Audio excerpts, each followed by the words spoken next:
Bismillahirrahmanirrahim.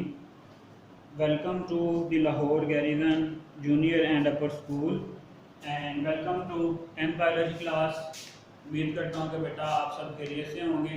10th biology chapter number 14 है बेटा आपके पास रिप्रोडक्शन, और इसमें से जो टॉपिक बेटा आज हमें डिस्कस करना है वो है sexual reproduction in flowering plants. Clear हो गया? चलें बेटा, लास्ट लेक्चर में हमने डिस्कस किया था कि जो आपके पास प्लांट्स में जो सेक्सुअल रिप्रोडक्शन है वो किस तरह से होती है, और उसमें हमने जो बेसिकली जो टॉपिक डिस्कस किया था वो अल्टरनेशन ऑफ जनरेशन का डिस्कस किया था। Clear?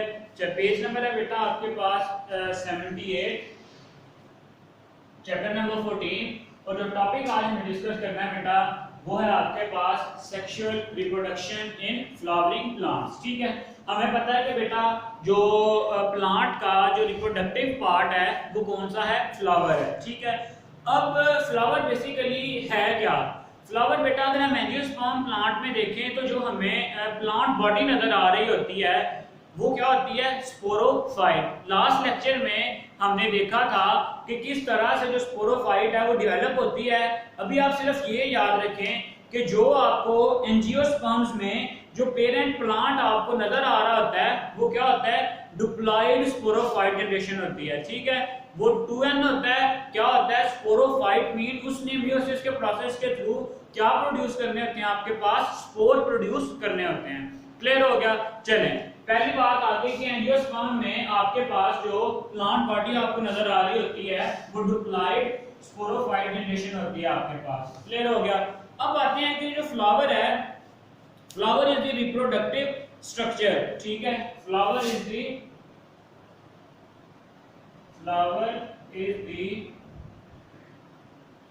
Reproductive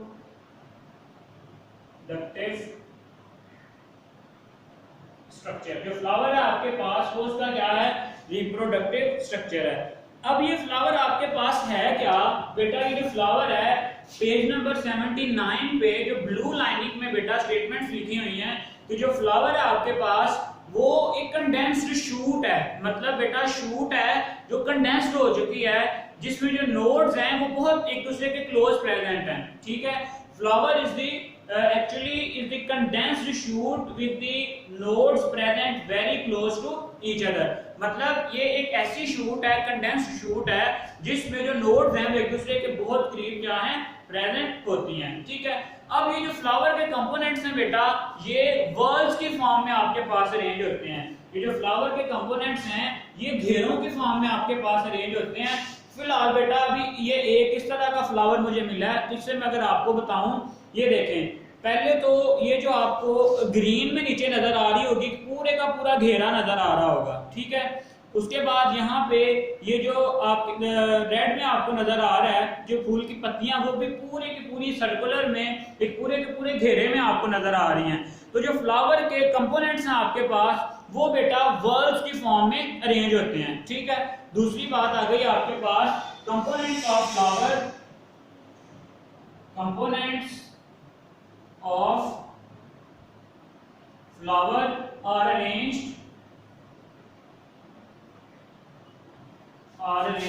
in the form of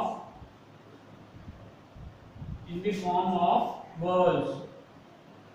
ठीक है, अब ये whorl क्या है? बेसिकली whorl की डेफिनेशन भी बेटा वहीं पे आपके साथ मेंशन की गई है पेज नंबर 79 पे। all the structures present at one node। ठीक है, all the structures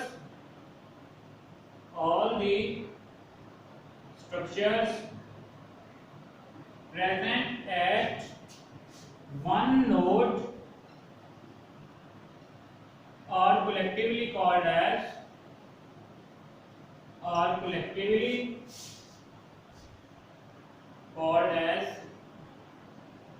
whorl। ठीक है, दोबारा से ये देखें कि ये जो आपको ग्रीन में पार्ट नजर आ रहा है, ये देखें ये सारी की सारी जिसके इंडिविजुअल यूनिट्स हैं वो एक पॉइंट पे क्या है? अटैच हुए हैं। ये इसकी क्या है? नोड है बेटा। ठीक है, चलें वर्ल आ गया। अब आते हैं कि प्लांट में आपके पास बेटा कितनी वर्ल्स होती हैं। तो अगर हम प्लांट की बात करें तो इसमें बेटा 4 वर्ल्स। ठीक है, 4 घेरे जो हैं वो प्रेजेंट होते हैं। उनमें से जो फर्स्ट उनकी अगर हम उनके नाम लिखें, पहला है आपके पास केलेक्स, दूसरा है कोरोला, ठीक है। थर्ड वन है आपके पास एंड्रोशियम, और जो लास्ट पे आपके पास फोर्थ वन वो क्या है, गायनोशियम, ठीक है। अभी जो फर्स्ट टू हैं आपके पास ये हैं नॉन रिप्रोडक्टिव। क्या है? नॉन रिप्रोडक्टिव, मतलब ये रिप्रोडक्शन में हिस्सा नहीं लेते। और जो लास्ट टू है बेटा आपके पास ये क्या है, रिप्रोडक्टिव। ये रिप्रोडक्शन में क्या करते हैं, अपना हिस्सा लेते हैं, ठीक है। नॉन रिप्रोडक्टिव और जो रिप्रोडक्टिव। अब ये जो एंड्रोशियम है बेटा ये है आपके पास मेल रिप्रोडक्टिव पार्ट, ठीक है। और जो गायनोशियम है ये है आपके पास फीमेल रिप्रोडक्टिव पार्ट। यहां तक क्लियर है? अब एक हम अगर एक सिंपल से डायग्राम में फ्लावर के स्ट्रक्चर को बेटा देखना चाहें पहले, फिर हम इसको डिटेल में डिस्कस भी करते हैं। तो बेटा अगर हम फ्लावर के स्ट्रक्चर की बात करें यहाँ पे, तो सबसे पहले बेटा आपके पास जो स्ट्रक्चर होता है वो मैंने आपको बताया, क्या जो पहली वर्ग है आपके पास वो क्या होती है, पेटल्स, ठीक है। अब बेटा इसी पेटल्स से जो है आपके पास फर्दर जो दूसरी वर्ग होती है आपके पास वो होती है, चलें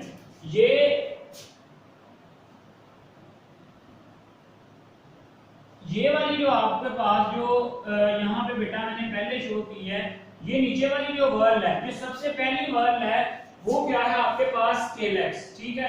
आपने बिल्कुल इसी सीक्वेंस में चलना है। ये जो आपके पास बेटा ये जो सबसे पहली नीचे वाली मैंने वर्ल्स दिखाई हैं, ये जो पूरी वर्ल दिखाई है ये क्या है, ये है आपके पास बेटा जी कोरोला, केलेक्स है। और केलेक्स के यूनिट होते हैं आपके पास, उनको हम कहते हैं सेपल्स, ठीक है।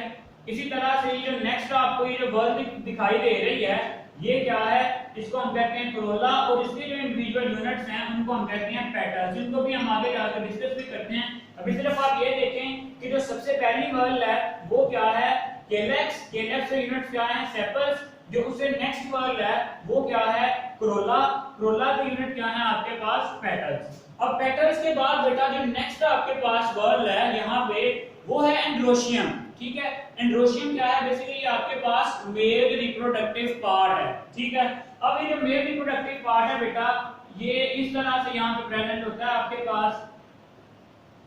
एक इसमें बेटा आपके पास लॉन्ग थ्रेड होता है, ठीक है, और थ्रेड के साथ यहाँ पे एंथर अटैच होता है, ठीक है। अगर हम इसको नाम दें यहाँ पे, ये है आपके पास एंथर, ठीक है, और ये क्या है इसका फिलामेंट। और जो एंड्रोशियम का बेसिक यूनिट है आपके पास बेटा उसको हम कहते हैं स्टेमन। उसको क्या कहते हैं, स्टेमन। चलें अब कितने वर्ड हो गए आपके पास, 3 वर्ड। पहली सेपल, पहली आपके पास केलेक्स जिसका यूनिट है सेपल, दूसरी कोरोला जिसका यूनिट है आपके पास पेटल्स, तीसरी आपके पास जो है एंड्रोशियम जिसके यूनिट है आपके पास स्टेमन। और स्टेमन को भी हमने फर्दर 2 पार्ट्स में क्या किया है, डिवाइड किया है। अब आती है बेटा लास्ट वर्ड आपके पास, ठीक है। और ये जो लास्ट वर्ड है आपके पास इसको बेटा हम क्या कहते हैं, ये आपके पास कहलाती है गायनोशियम, ठीक है। गायनोशियम का अगर बेटा स्ट्रक्चर यहाँ पे देखें तो ये जो गायनोशियम है आपके पास ये इस तरह से होती है, ठीक है। इसके 3 पार्ट्स होते हैं। यहाँ पे बेटा मैं इसको लेबल करता हूँ। ये जो इसका सबसे ऊपर वाला पार्ट होता है ये वाला, इसको हम कहते हैं स्टिग्मा, ठीक है, इसको कहते हैं स्टिग्मा। फिर ये इसका नेक वाला रीजन आपको नजर आ रहा है, इसको हम कहते हैं स्टाइल। क्या कहते हैं, स्टाइल। और जो लास्ट पे आपको सर्कुलर पोर्शन नजर आ रहा है इसको कहते हैं ओवरी। इसको क्या कहते हैं, ओवरी। और ओवरी के अंदर बेटा क्या प्रेजेंट होता है, ओव्यूल प्रेजेंट होता है, ठीक है। और ये जो सारे के सारे स्ट्रक्चर हैं मींस के जो गायनोशियम है बेटा, जो गायनोशियम का आपके पास जो एक यूनिट है वो क्या कहलाता है आपके पास, कार्पल। वो क्या कहलाता है, कार्पल कहलाता है। क्लियर हो गया।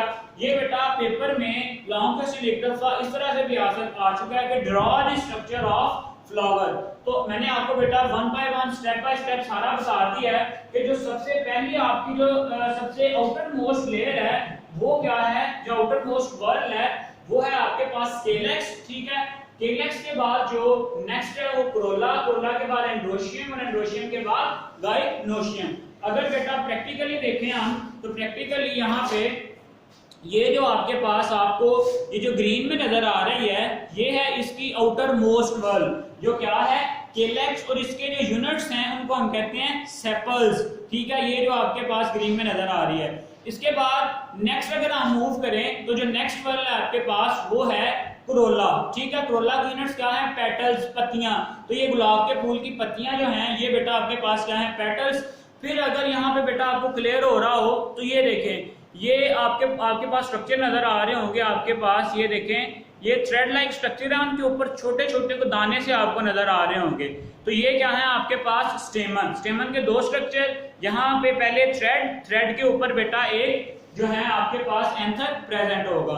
फिर अगर हम डिटेल में देखें तो यहाँ पे बेटा आपको इसका फीमेल रिप्रोडक्टिव पार्ट भी नजर आ रहा होगा जिसमें क्या है आपके पास एक ऊपर स्टिग्मा फिर स्टाइल और नीचे जाके ओवरी यहाँ पे प्रेजेंट होती है। क्लियर हो गया? चलें जी, ये बेटा इस तरह से आपके पास जो फ्लावर का स्ट्रक्चर यहाँ पे मैंने आपको डिटेल में डिस्कस करवा दिया। अब इनकी जो डिस्क्रिप्शन है बेटा उस पे आते हैं कि ये जो है आपके पास इनकी डिस्क्रिप्शन जो है वो क्या क्या है और ये किस तरह से इनको हम स्टडी करते हैं। चलें यहाँ पे बेटा अब हम ये स्ट्रक्चर आप अच्छे से ड्रा करना सीख लें। ठीक है, ये बहुत जरूरी है क्योंकि जब तक आपको स्ट्रक्चर ड्रा करना नहीं आएगा तब तक जो आपका क्वेश्चन है वो कंप्लीट नहीं होगा। क्लियर हो गया? चलेंगे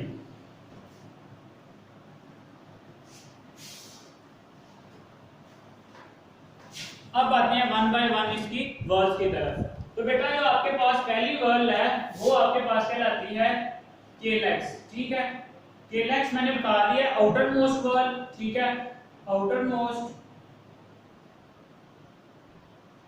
इसी तरह से ये जो है आपके पास इसका जो यूजुअली ग्रीन इन कलर। ठीक है, दूसरी इसकी पहली प्रॉपर्टी ये आ गई। दूसरी ये है कि green in colour, green in. तीसरा यही है कि बेटा ये नॉन रिप्रोडक्टिव है। सो ये क्या करती है आपके जो इसके इंडिविजुअल यूनिट्स हैं पहले वो डिस्कस कर लेते हैं। इसके इंडिविजुअल यूनिट्स हैं सेपल्स। ठीक है, जो मैंने बेटा यहाँ पे आपको मेंशन भी कर दिए हैं कि इसके जो इंडिविजुअल यूनिट्स हैं वो क्या हैं सेपल्स। ठीक है, इसके अलावा इसके अगर फंक्शन की बात करें तो ये क्या करती है प्रोटेक्ट द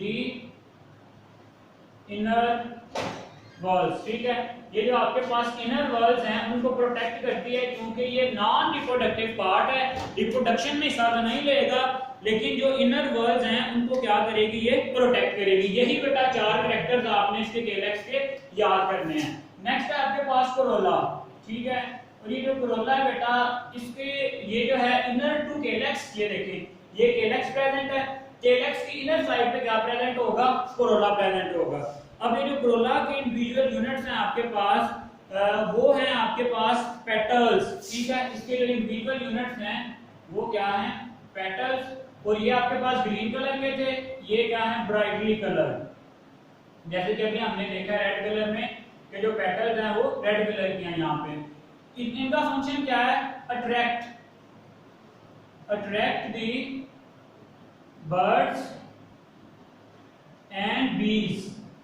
परिंदों को और मक्खियों को अट्रैक्ट करते हैं किसके लिए फॉर द पोलिनेशन। पोलिनेशन क्या है? पोलिनेशन ये है बेटा कि आपके पास यहां से जो स्टिग्मा है इसका जो है आपके पास जो एंथर्स हैं या पोलन ग्रेन्स यहाँ पे बनते हैं, उन पोलन ग्रेन्स का यहां से ये जो आपके पास स्टिग्मा है उस पर ट्रांसफर होना। ये with in the same flower भी हो सकता है जिसे हम सेल्फ पोलिनेशन कहते हैं, और with in the different flower भी हो सकता है जिसे हम क्रॉस पोलिनेशन कहते हैं। पेपर में अक्सर शॉर्ट क्वेश्चन आता है differentiate between calyx and Corolla, और लॉन्ग क्वेश्चन के पॉइंट ऑफ व्यू से ये one of the most important जो है ना टॉपिक है ऑफ द चैप्टर। क्लियर हो गया? चलें, ये दोनों आ गए आपके पास नॉन रिप्रोडक्टिव। अब आते हैं कि जो रिप्रोडक्टिव आपके पास वर्ड्स हैं वो कौन कौन सी हैं। ठीक है, रिप्रोडक्टिव वर्ड्स की अगर बात करें तो जो थर्ड वन है आपके पास उसको हम कहते हैं एंड्रोशियम। ठीक है, ये जो एंड्रोशियम है ये मेल रिप्रोडक्टिव पार्ट है, मेल रिप्रोडक्टिव पार्ट। क्लियर? इसके जो इंडिविजुअल यूनिट्स हैं उनको हम कहते हैं स्टेमन। क्या कहते हैं? स्टेमन। स्टेमन के आगे फर्दर दो पार्ट हैं, एक है आपके पास फिलामेंट, दूसरा क्या है? एंथर। ठीक है, ये मैंने आपको दिखाया है। ये जो थर्ड वर्ड है आपके पास, ये क्या है? एंड्रोशियम। दो पार्ट्स हैं, एंथर और फिलामेंट। इसके जो यूनिट्स हैं उसको हम क्या कह देते हैं? स्टेमन कह देते हैं। क्लियर हो गया? चलें अब आते हैं कि ये जो रिप्रोडक्टिव पार्ट हैं, यहाँ पे जो गैमीट्स बनते हैं वो किस तरह से बनते हैं। ठीक है, anther has pollen sacs in which haploid microspores are produced during the meiosis। अब बेटा यहाँ पे ये जो एंथर वाला स्ट्रक्चर है, इसमें क्या प्रोड्यूस होते हैं? In anther has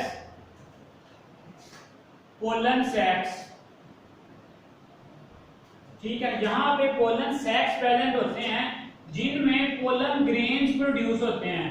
pollen grains, या आप कह सकते हो कि माइक्रोस्पोर, मदर कहो इसे, जो माइक्रोस्पोर कहो। जो मेल है बेटा, मेल से जो स्पोर प्रोड्यूस होता है उसको हम माइक्रो कहते हैं। माइक्रोस्पोर जो है वो प्रोड्यूस होते हैं आपके पास, जिनको हम पोलन ग्रेन्स भी कहते हैं, are produced through the meiosis। Microspores are produced through meiosis। आपको पता है कि जो गैमीट प्रोडक्शन होती है बेटा आपके पास, वो किस प्रोसेस के थ्रू होती है? meiosis के प्रोसेस के थ्रू। मैंने बताया जो प्लांट बॉडी है आपके पास वो 2n है। ठीक है, 2n में बेटा जब आपके पास meiosis होगी तो जो माइक्रोस्पोर्स बनेंगे आपके पास वो क्या होंगे? 1n हैप्लॉइड होंगे। ये बेटा कंफ्यूज नहीं होना, जो शुरू में वो डिप्लॉइड थी, डिप्लॉइड पे जब meiosis होगी तो meiosis के नतीजे में जो माइक्रोस्पोर्स हैं आपके पास वो क्या बनेंगे? हैप्लॉइड माइक्रोस्पोर्स बनेंगे। ठीक है, अब जो हैप्लॉइड माइक्रोस्पोर है आपके पास germinate into male gametophyte generation. ठीक है, अब यही जो आपके पास माइक्रोस्पोर है, microspore germinate into male gametophyte. जैसे बेटा कल हमने अल्टरनेशन ऑफ जनरेशन में डिस्कस किया था, बिल्कुल उसी तरह से है कि जो माइक्रोस्पोर है वो जर्मिनेट हो जाएगा मेल गैमेटोफाइट में। ठीक है, अब ये जो जब मेल गैमेटोफाइट में जब ये आपके पास जर्मिनेट होगा तो क्या क्या होगा इसमें? During it nucleus of microspore undergo mitosis and produce 2 nuclei. ठीक है, द न्यूक्लियस ऑफ माइक्रोस्पोर, यहां पे बेटा होगा क्या? Nucleus of microspore mitosis, undergo mitosis and produce 2 nuclei. ठीक है, कितने न्यूक्लियाई बनाएगा? 2 न्यूक्लियाई। ठीक है, ये जो 2 न्यूक्लियाई हैं बेटा, इनमें से जो एक है आपके पास उसको हम कहते हैं ट्यूब न्यूक्लियस और दूसरे को कहते हैं आपके पास जनरेटिव न्यूक्लियस। एक होता है आपके पास ट्यूब न्यूक्लियस और दूसरे को कहते हैं जनरेटिव न्यूक्लियस। क्लियर है? दोबारा से देखें बेटा, आपके पास डिप्लॉइड स्पोरोफाइट जनरेशन थी, उसमें क्या हुआ है आपके पास? ये जो है meiosis के प्रोसेस के थ्रू जो है वो गैमीट्स प्रोड्यूस हुए हैं। ठीक है, गैमीट्स अब जो स्पोर प्रोड्यूस हुए हैं जिनको हम माइक्रोस्पोर कहते हैं, वो जो माइक्रोस्पोर है वो गैमेटोफाइट में क्या हो जाएगा? कन्वर्ट हो जाएगा, जर्मिनेट हो जाएगा।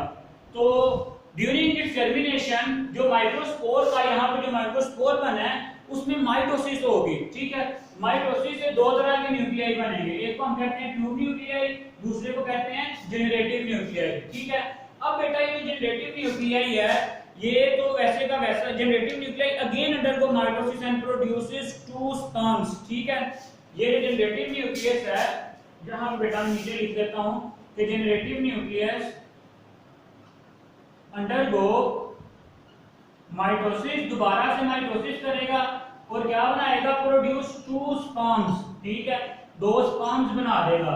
अब टोटल क्या हो गया आपके पास? एक ट्यूब न्यूक्लियस और जो 2 स्पर्म्स हैं आपके पास वो यहाँ पे क्या होते हैं?